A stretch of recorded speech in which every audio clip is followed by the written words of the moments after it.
the most dangerous form of disrespect. It never looks like disrespect. It looks like a joke, a sincere piece of advice, a warm embrace. That is why you never see it coming. You are being attacked every single day, every single word, until the wound runs too deep to heal. Friedrich Nietzsche spent his entire life studying human nature, and he discovered something most of us refuse to believe. The cruelest behaviors are rarely brutal. They wear masks. They dress themselves in love, in loyalty, and in kindness. Because they are beautiful, you never doubt them. Because you never doubt them, they destroy you. In this video, you will recognize 5 masks. 5 masks that disrespect hides behind. 5 forms of disrespect that look harmless on the surface, but underneath is a blade, slowly cutting into your dignity, and Nietzsche will show you why forgiving them is not noble. It is surrender. 1. The mask of humor. It starts with laughter. A seemingly harmless remark at the dinner table. A comment wrapped in a joking tone, delivered in front of everyone. They all laugh, even you, but deep inside you feel it. The blade just twisted. That is not humor. That is humiliation disguised as entertainment. Nietzsche wrote that humans constantly seek to establish hierarchy. Not with fists, but with far more subtle signals. A public joke aimed at you is not meant to bring joy. It is a power move. The joker is telling the entire room, I have the right to diminish this person, and they can do nothing about it. The mask makes you powerless. You get angry? You become the one who cannot take a joke. You stay silent? You accept being degraded. That is the design of the trap. But Nietzsche saw the way out. Do not laugh along. Do not explain yourself. Simply disappear from their life. Your absence is the only answer. The only language someone like that will ever understand. You do not need to prove you are worthy. You just need to leave. 2. The mask of protection. I lied because I did not want to hurt you. Does that sound familiar? That is how liars operate, turning control into caring. They do not hide the truth because you are weak. They hide it because the truth gives you power. The power to make the right decision. The power to see their true nature. The power to walk away. Nietzsche valued truth above every other virtue. He wrote that the courage to face reality is the foundation of freedom, no matter how ugly it is. And the opposite? Lying is the act of a coward, someone afraid of what you will become when you know the truth. But here is the cruelest part. This mask makes you grateful to the very person holding you captive. You thank the one who hid your way out. You hold tight to the one who is locking your door from the outside. When the truth finally comes out, you do not just lose trust in them. You lose trust in yourself. Why did I not see it? That question haunts you, longer than any lie ever could. Never forgive someone who wears the mask of protection to lie to you. They are not protecting you. They are protecting their control over your life. 3. The mask of caring. I'm just worried about you. I'm only saying this because I love you. I just want to help.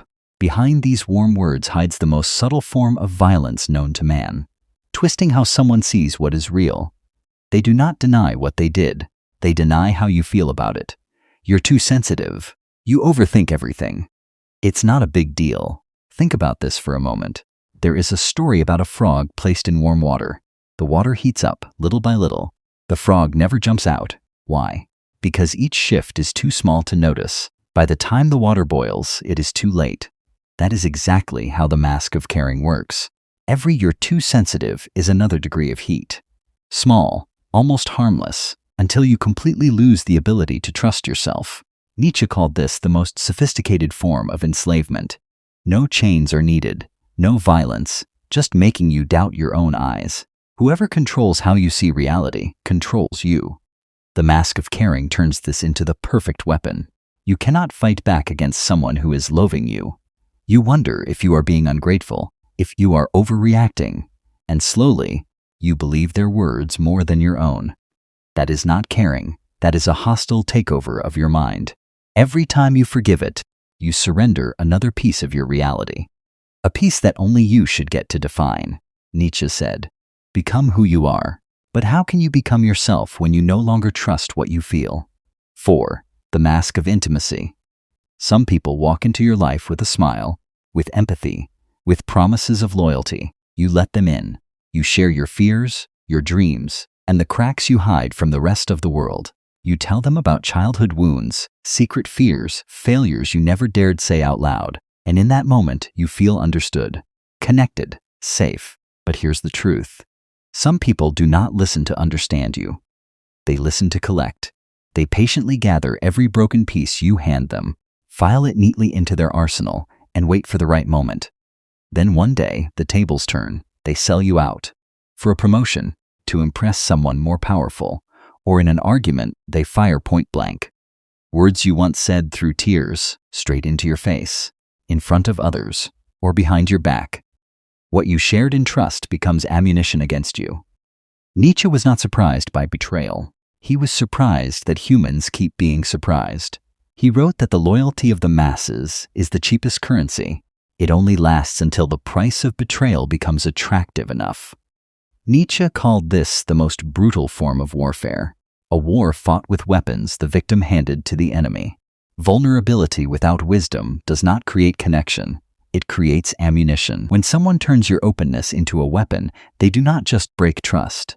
They make the very act of opening up dangerous. In your mind, you do not choose silence.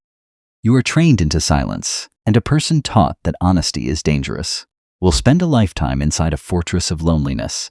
Do not forgive someone who turns intimacy into a weapon, not because you hate them, but because every time you forgive, you build another wall, a wall between you and the world. 5. The mask of patience. I'm sorry. I won't do it again. Then they do it again. This time I truly understand. Then they repeat it. Just give me one more chance. Then the exact same thing happens. A third time, a fourth time, a 10th. They did not forget your boundaries. They are testing whether your boundaries are real. Nietzsche believed that boundaries are the architecture of self-respect. Without them, you do not exist as an individual. You become unclaimed territory, and anyone can walk right through. The mask of patience works by making you feel guilty. Guilty for your own limits. Why do you keep bringing up the past? Why can't you just let it go?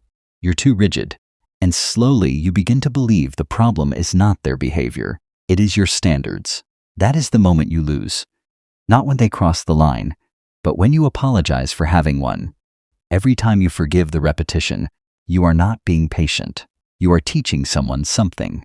Your words are hollow. That your no is just a polite version of try again later. Nietzsche would say, never repeat a boundary more than once. If they heard it and still stepped across, the only answer is not words. It is the door closing shut. 5 masks, 5 blades disguised as roses. Not everyone who disrespects you realizes they are doing it. Some act out of habit, some out of fear, and some simply repeat what they have witnessed their entire lives. But understanding the cause does not mean accepting the consequences. Nietzsche did not teach you to hate. He taught you to see clearly. There is a difference between understanding why someone stabbed you and standing still to be stabbed again. Forgiveness can be the most beautiful gift humans give each other. But blind forgiveness is not noble. It is self-abandonment. Not everything deserves your forgiveness. Some things only deserve your absence. Not revenge, not hatred, just distance, just silence. Just the quiet truth that you have better things to do than teach someone how to treat you a second time.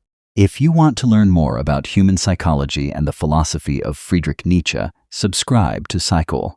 Because understanding the human soul is how you take back control. Control of your own life.